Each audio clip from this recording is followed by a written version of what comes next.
পাণ্ডবেশ্বরের ছবি আপনাদের দেখাবো। পাণ্ডবেশ্বরে পুলিশের গাড়িতে ভাঙচুর করা হয়। ডাকাতির তদন্তে গিয়ে আক্রান্ত হয়েছে পুলিশ আধিকারিকরা। 4 দুষ্কৃতীকে নিয়ে থানায় ফেরার সময় হামলা, যেটা আমরা জানতে পারছি। পুলিশের গাড়িতে ভাঙচুর, ধৃতদের ছিনিয়ে নেওয়ার চেষ্টা, আহত হন বেশ কয়েকজন পুলিশ কর্মী। এই বিষয় নিয়ে আরো বিস্তারিত জানবো। ফোন লাইনে রয়েছে প্রতিনিধি বিশ্বজিৎ ঘোষ। বিশ্বজিৎ, কি জানা যাচ্ছে? দেখো স্বপ্না, ফের পুলিশের উপরে হামলা এবং পুলিশের গাড়ি ভাঙচুর এবং কয়েকজন পুলিশ কর্মী আহত হন এই ঘটনায়। তুমি যেমন বললে যে পশ্চিম বর্ধমানের পাণ্ডবেশ্বরের নবগ্রাম বলে একটি জায়গা রয়েছে এবং এখানে ডাকাতির তদন্তে গিয়েছিল পুলিশ।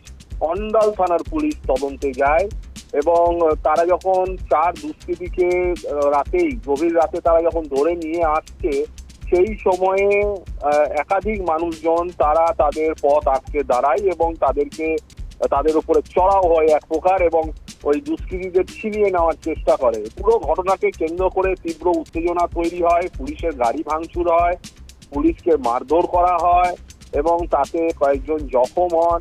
এবং আজকে সকাল থেকে পুরো গ্রাম জুড়ে বিশাল পুলিশ বাহিনী নিয়ে তল্লাশি শুরু হয়েছে এবং আমরা যেটা জানতে পেরেছি যে যিনি ডিসিপি পূর্ব রয়েছেন তার নেতৃত্বে বিশাল পুলিশ বাহিনী গিয়ে সেখানে তল্লাশি অভিযান চালায় এবং বেশ কয়েকজনকে ধরপাকড় করা হয়েছে বলে পুলিশ কমিশনার প্রণব কুমার জানিয়েছেন।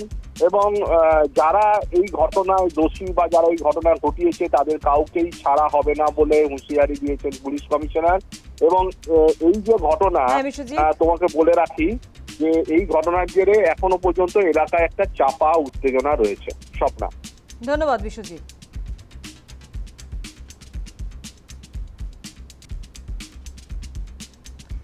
পাণ্ডবেশ্বরে ডাকাতি তদন্তে গিয়ে আক্রান্ত পুলিশ। 4 দুষ্কৃতীকে নিয়ে থানায় ফেরার সময় হামলা, পুলিশের গাড়িতে ভাঙচুর, ধৃতদের ছিনিয়ে নেওয়ার চেষ্টা, আহত বেশ কয়েকজন পুলিশ কর্মী। আর এই ঘটনা নিয়ে স্থানীয় বাসিন্দারা কি বলছেন শোনাবো। পুলিশের উপর অ্যাটাক করেছিল আমরা জানি না তো তারা কি এখানে পালিয়ে গেছে নাকি? আমরা জানি না বাবা, আমরা জানি না কিছু। আপনাদের বাড়িতে কেউ নেই? না, নেই তো। দেখেলেন বাড়ি কেন আপনাদের বাড়ি কেন চলে গেল? নামাজ পড়তে গেছে। আমাদের বাড়ি এখন ডিউটি থেকে সব আসে না, কেউ কাজে থেকে আসে না। আর ছেলেরা সব মসজিদে আছে, নামাজ পড়তে গেছে 2টো ছেলে। কি নাম আপনার? আমার নাম লুৎফা বিবি।